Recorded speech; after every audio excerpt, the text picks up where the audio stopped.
The sense of sight is immensely valuable. As soon as you shut your eyes, your world becomes dark and solemn.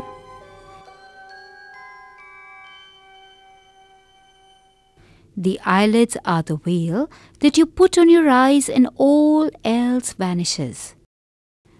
When you actually sit to think about it, by shutting our eyes, we actually shut out the rays of the sun that help us see, and hence the darkness. Sight has always been linked to light. Without light, there would be no sight. This was a fact that was realized by the earliest inventors of picture capturing devices such as cameras.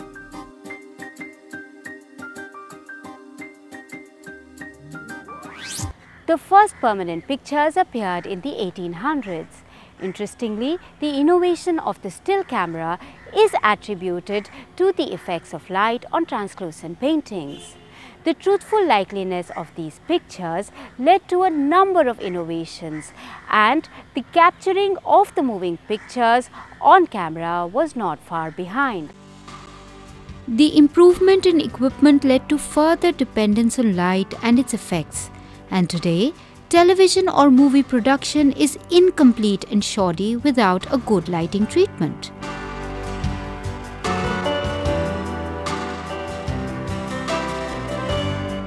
Recording equipment is continuously evolving, and today it has become so advanced that it can easily detect the slightest variation or an unpleasant characteristic in the frame. As you all know that if we are sitting in a dark room and light a matchstick, suddenly we get engulfed in light. So what is light? Light is nothing but it's a form of energy which helps us to see.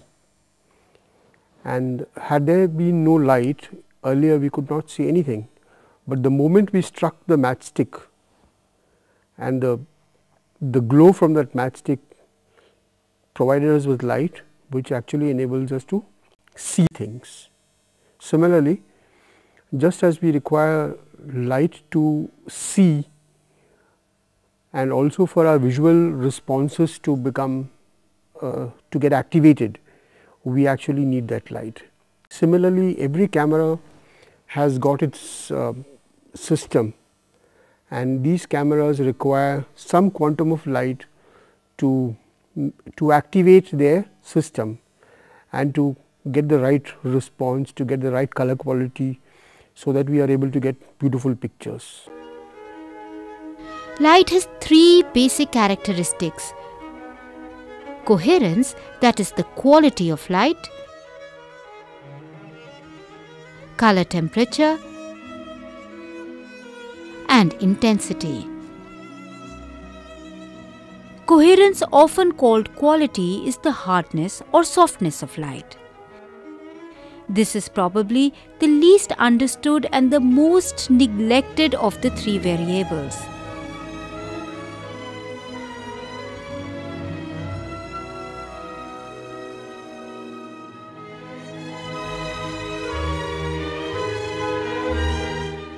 Color temperature is the basic color of light.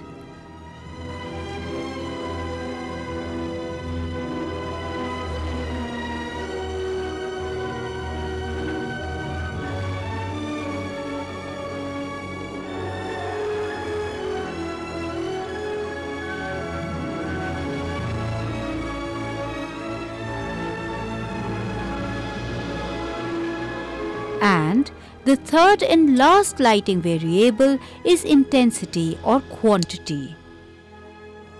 As we will see in future episodes, the control of light intensity or quantity or amount represents a major variable in dramatic production.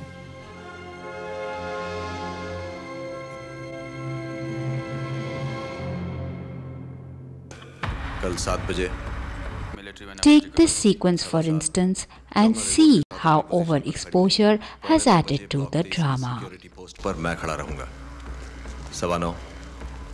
मैं के block security से dancers के साथ अंदर जाऊंगी. ये मेरा security card. मेघना से गलती हुई तो मैं तैयार रहूंगी। 9:30। मैं तैयार रहूंगी। 9:45। सब लोग अपनी अपनी पोजीशंस ले लेंगे। 9:58 पर प्रेसिडेंट अपनी जगह ले लेगा। 10 बजे परेड शुरू होगी। Let us begin with the first characteristic of light, that is quality or coherence of light. The coherence of light will change from sunrise to sunset. If we take the example of faces of people, especially children, we can see that easily. The morning light will leave a nice diffused glow on the faces of children, whereas the mid-morning or the afternoon sun will leave harsh shadows, especially under the eyes of people. This quality of light is known as hard or soft light in the technical language of film and television. The fact that the sun is the largest and the only natural source of light and energy, let us begin to understand the concept and effects of light outdoors. The hardness or softness of light are the basic characteristics, and understanding of the same can lead to optimal utilization of the effects of lighting in a television or film project.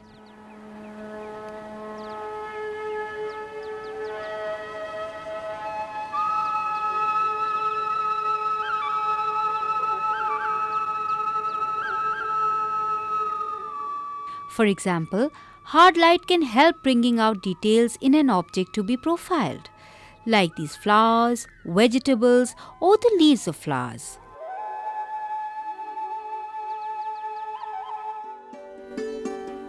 Whereas, soft light outdoors makes a shot aesthetically pleasing, warm and welcoming.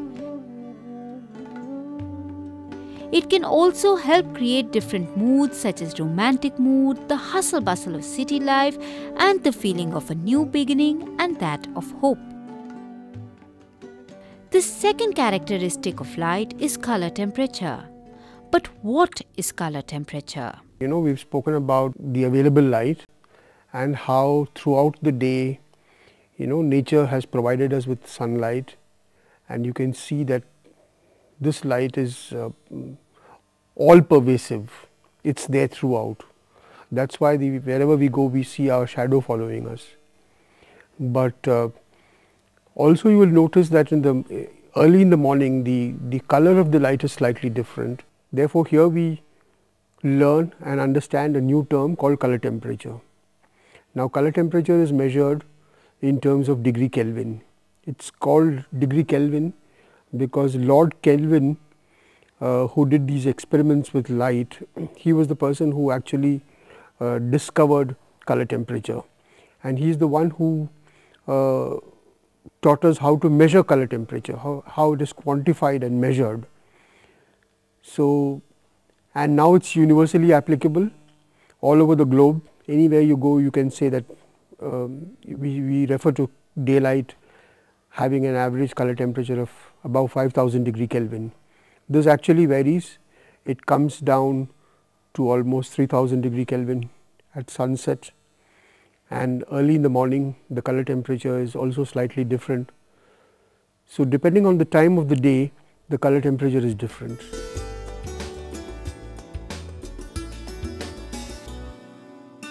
Color temperature will be different in the morning, during noon times and during the evening.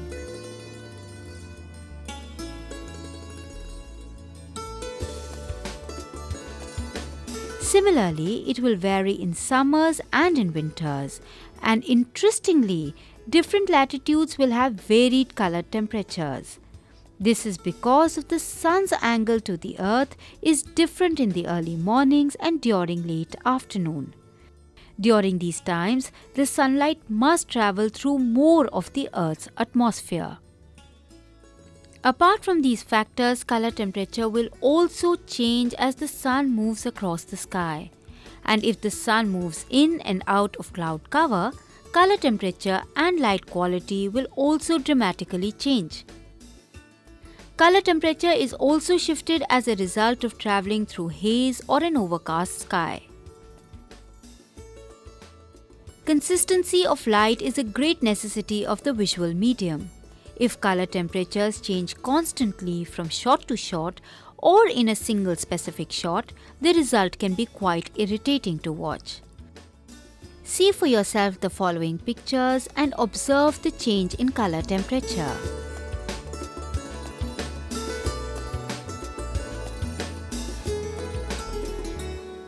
Therefore, standardization of the optimal quantity of light that is required for visually rich photography becomes a necessity.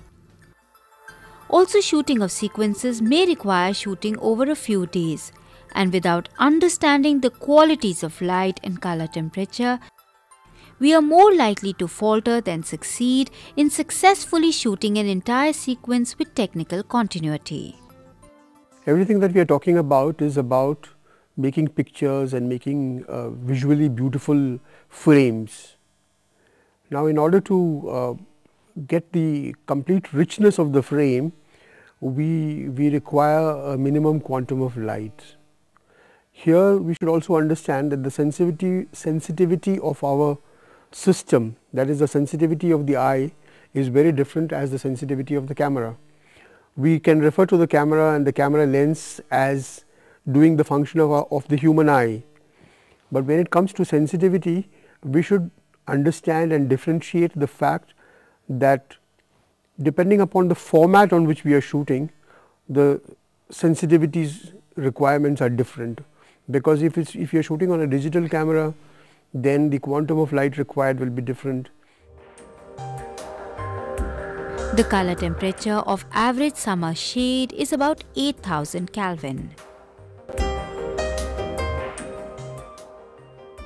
Midday skylight can range from 9500 K to 30,000 Kelvin.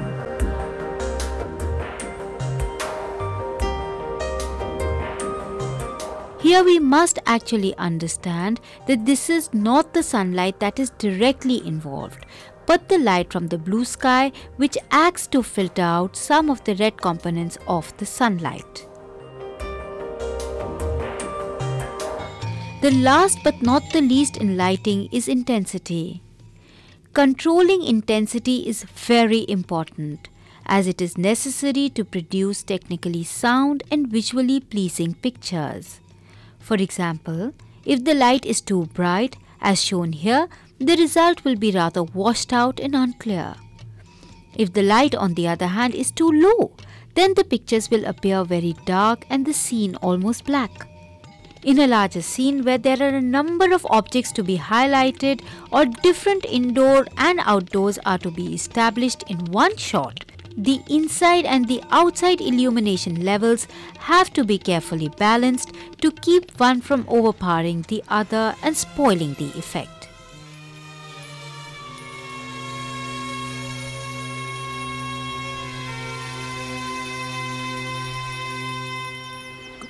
Take a look at these pictures here. See how the outside light is illuminating the indoors without overpowering it.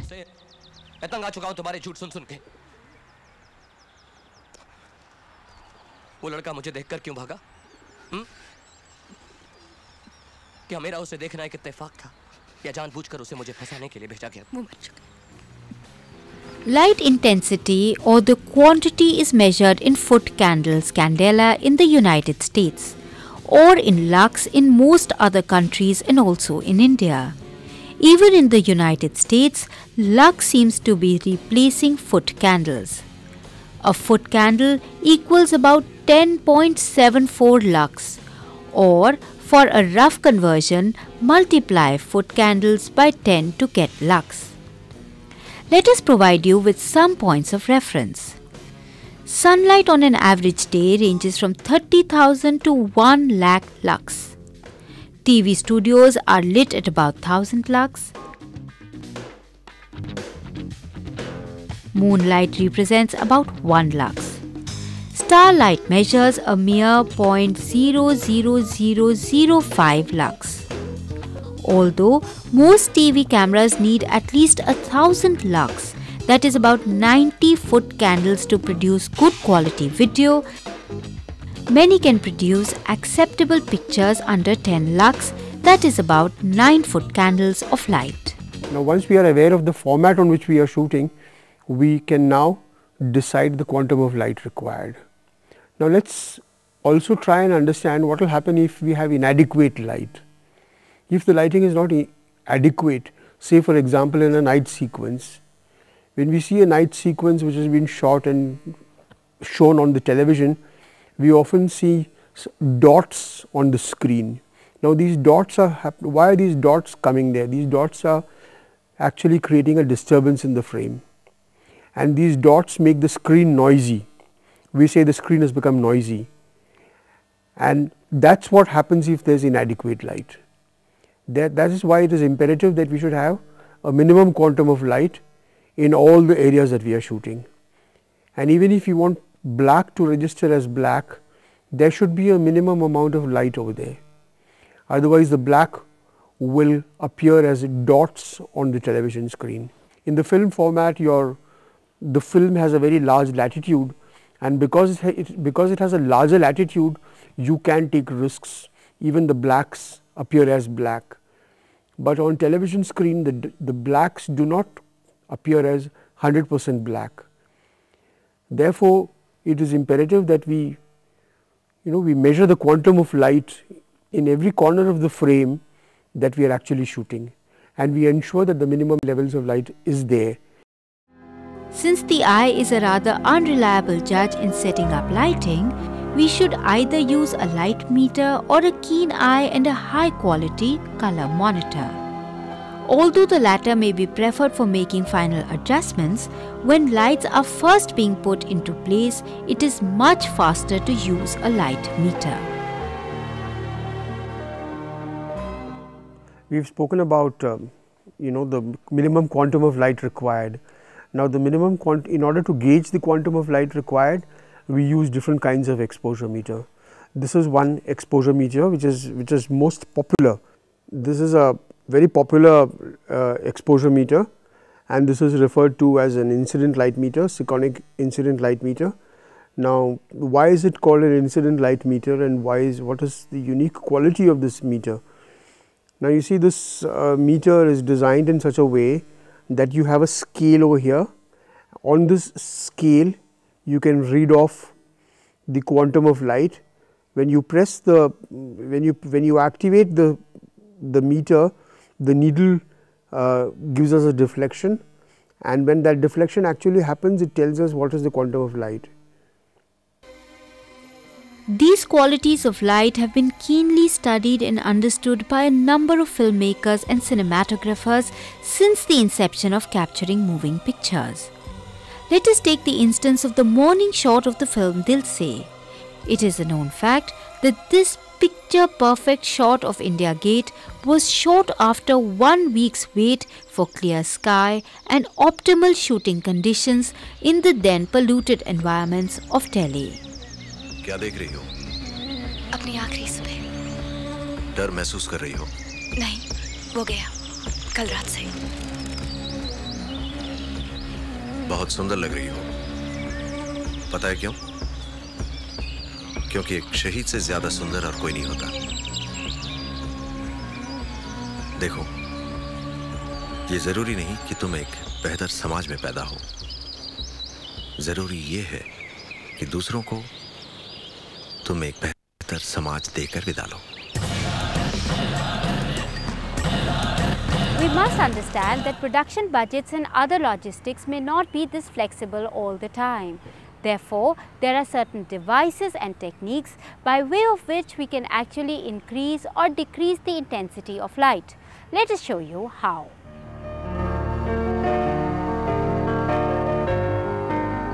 The intensity of light can be increased even in the outdoors. Reflectors are a good medium to increase the outdoor light. Similarly, to decrease or diffuse the intensity of light, we use gateway paper.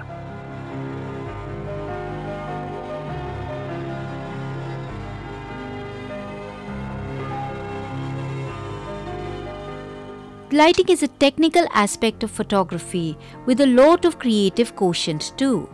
Therefore, lighting is not only for the cameramen or lighting directors. Lighting can be understood and utilized by professionals involved in different aspects of television and movie production. And today, there are innumerable institutes that offer short-term diploma courses to full-fledged degree courses. So if this program has aroused any interest in you regarding lighting as a concept, please call in at the following numbers.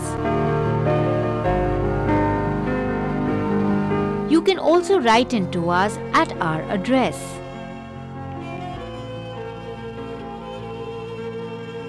You can also check out these really interesting and informative websites that offer easy understanding of basic and advanced lighting techniques prevalent the world over. So these were the basic fundamentals of light. Noteworthy here is the fact that without understanding these fundamentals of light, we cannot grow as a producer-director, as a lighting director, or as a cinematographer. This wraps up this edition of our show on lighting. We will be back again shortly. Till then, from all of us here, it's goodbye.